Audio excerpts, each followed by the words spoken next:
Hello and welcome back to the Fantasy Playmakers. What's up, guys? We are finally here. It's opening day of the NFL season. We have the Bucks playing against the Cowboys tonight, and that means it's time for me to put out my running back rankings for week 1 of the NFL season. So the way I kind of do my weekly content is on Tuesday and Wednesday, I go through my start sits for quarterbacks, running backs, wide receivers, and tight ends. I do running backs and wide receivers on Tuesday, quarterbacks and tight ends on Wednesday.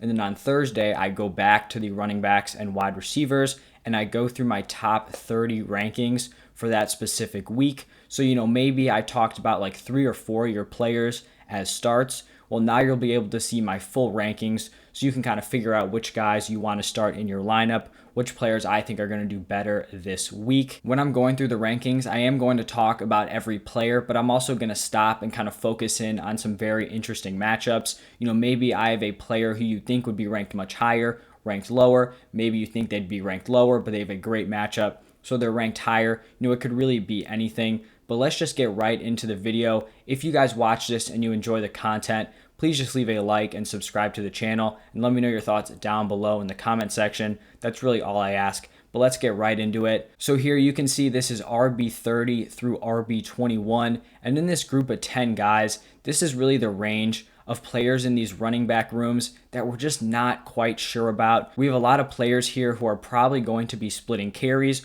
or they're new kind of leaders of their backfield, and we just don't know how the touches are going to be distributed. So here at number 30, we have Melvin Gordon. I think this is going to be a full-on committee with him and Javonte Williams, but I do think at the beginning of the year at least, Melvin Gordon is going to be the better play out of that backfield. Then at 29 here, I have Trey Sermon. This is a very nice matchup for him this week. I'm going to talk about it later in this video when I go through Raheem Mostert, but I do think Trey Sermon is a viable play this week, even though kind of similar thing with this Broncos backfield. He's kind of like the Javonte Williams in this example. He's probably going to be the RB2 at the beginning. If he does break out, it's probably going to be later on in the year. So he is definitely going to be behind Raheem Mostert, probably for the first at least few weeks of the season. Then here at 28, I have Ronald Jones. I do think he's going to be the guy who gets the most touches on the ground. He just becomes kind of touchdown dependent in that role because he's probably going to have no receiving upside. I think Giovanni Bernard is going to be the number 1 receiving back. Then it's going to be Fournette. And then Ronald Jones, he may have like 20 catches the entire season. That's just not where he's going to see his value. But this could be a decent matchup with the Cowboys. It's probably going to be a high-scoring game, so he will have an opportunity to get into the end zone. Then I have Josh Jacobs here at 27. I am not a fan of Josh Jacobs, as many of you guys know. I just really want to see what this split is going to look like between him and Kenyon Drake. They're playing the Ravens, so it's not a super ideal matchup for him. I kind of think he's similar to Ronald Jones, where if he gets into the end zone, he's going to end up being a strong start, but if he doesn't, I don't know what that receiving work is going to look like. So for me, he's like a high-end RB3 this week. Then at 26, I have Kareem Hunt. He's going to be the number 2 behind Nick Chubb, but he's also going to have his own role in this offense. So I think he's a pretty solid flex play, or in deeper leagues, a solid RB2. The first guy I'm going to focus in on here for their matchup is going to be DeAndre Swift. And you may think he should be higher. Dan Campbell did come out and announce that he is going to be ready to play week 1. Initially he said he was kind of out of shape. He was really struggling to get back from this groin injury, but it seems like he's kind of switched that stance, and Swift will be ready to go. And I understand that if you're a Swift owner, this kind of ranking of 25 is probably pretty concerning because he's a player that you drafted likely in round 3 or round 4 at the latest. But there are just a lot of factors going against DeAndre Swift this week. Obviously, the injury is concerning, and not only because he may be limited, but because throughout training camp, the door was opened for Jamal Williams to kind of come in and earn some extra touches. I do think both of these running backs are going to be involved on a weekly basis, which is fine. It may limit his ceiling, but I still think, he could be a potential high-end RB2 this year, but it's just not great for week 1, especially because they're going against this tough 49ers defense. We remember last year how badly the 49ers were hit by injuries, and they still finished the season allowing the second fewest points per game to running backs. So now that they have that full defense back, it is going to be tough sledding for these Lions backs. And I would just kind of like some reassurance about DeAndre Swift's role in this offense before I feel great, just throwing into my lineup. I do think if you have him, he's probably going to be one of your top 2 running backs. So you probably do have to, be starting him. That's okay. I would just temper my expectations for week 1. After DeAndre Swift, we have Damien Harris here. I think he's going to get a pretty solid role in this game. They're playing the Miami Dolphins. I think this is going to be a game that's dominated by defense and the running backs. So Harris, is a solid RB2 start for me. After that, I have Chase Edmonds, and I am higher on Chase Edmonds than consensus this week. I just think they're going to start him off the season operating as like the workhorse, not one of these crazy guys who's getting every single touch. He's probably going to give up some of the red zone opportunities and early down work, but I still think he's going to be on a very good offense, and so I think he can still be a solid kind of low-end RB2 on a weekly basis. Then I have Darrell Henderson. I know some people are kind of concerned about Sony Michel, but if Sony Michel was to have a huge impact, I think it would probably be throughout the season, just because he just got into this Rams locker room. Darrell Henderson has been there for years, so I would not shy away from starting Henderson this week. And then we have Gus Edwards. Some people also may be scared off to start Gus Edwards because of the news that the Ravens went out and signed Le'Veon Bell. If I was a Gus Edwards owner, I would not be concerned at all. I think if anything, it's just going to hurt Tyson Williams' value. I do not think Le'Veon Bell is going to compete to be the RB1 in this backfield. We saw him with the Chiefs last year. It's unfortunate, but he didn't look great. He's definitely well out of his prime. So I think Gus Edwards still has this kind of RB1 spot locked down in this Ravens offense. Moving on to RB20 through RB11. Here at number 20, I have Mike Davis. I think he's going to be the workhorse of this Falcons offense. He may not have this crazy high ceiling, but I do think his floor is very secure, and I'd feel solid starting him as like my RB2 or a flex option. Then at number 19 here, I have Raheem Mostert, and we're going to be going back to this Lions 49ers game. These run defenses are polar opposites. I talked about how the 49ers run defense is super solid, which is not good for these Lions backs. But the Lions are just abysmal. They gave up the most fantasy points to the running back position last season, which obviously is a fantastic sign for these 49ers running backs who already have a very dominant rushing attack. The Niners can go against the defense with a solid rush D and still find success. So I really think they're just going to be dominant this week. And I expect Mostert to be the clear running back 1 to start the season. So this is a prime matchup for him. I really think he is going to feast this week.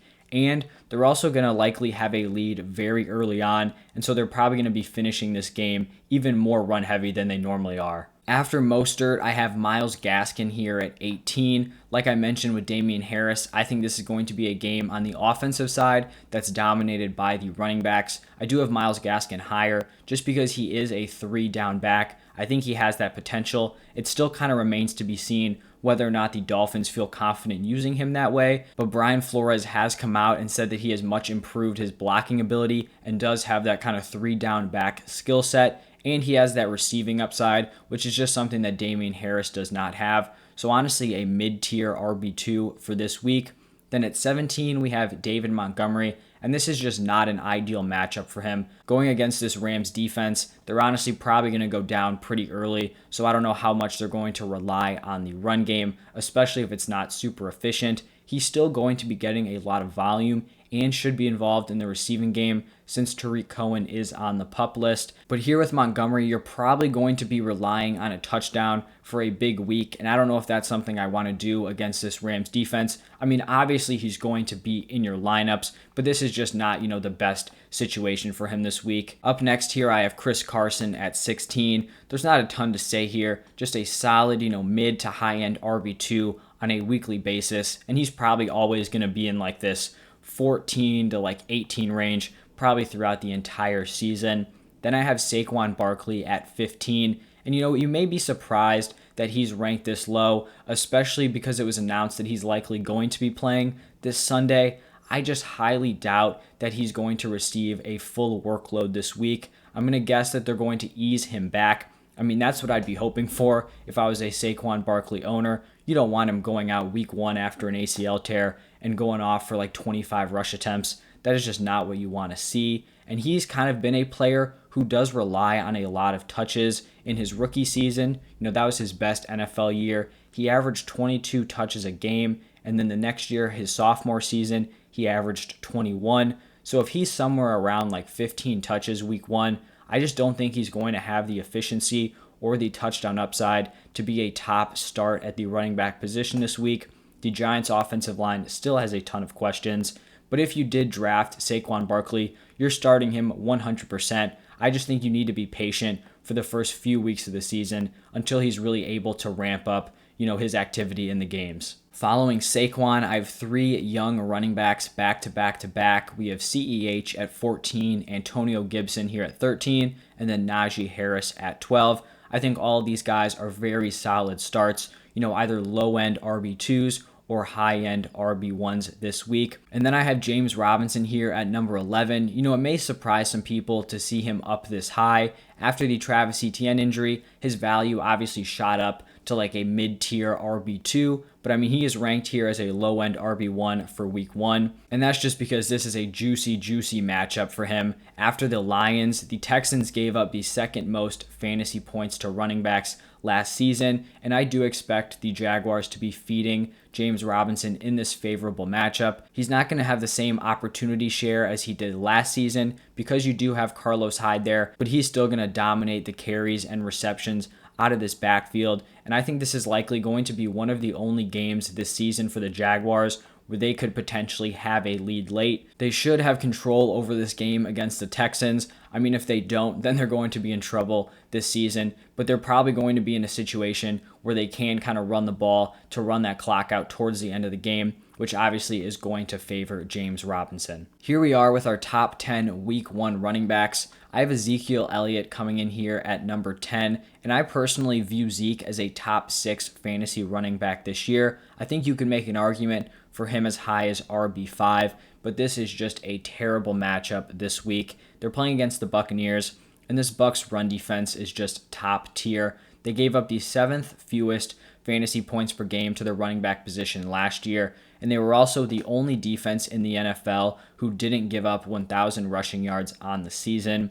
Game script is another very tough factor here for Zeke. Out of all 16 week 1 matchups, the Bucs are the largest favorite. So that means that if the Bucs are up early, the Cowboys are going to have to be throwing the ball a ton, and so that may lead to less carries for Zeke here in week 1. But just don't panic if he struggles this week, because this probably is going to be one of his harder matchups throughout the entire season. After Zeke here, the top 9 seem to be pretty self-explanatory.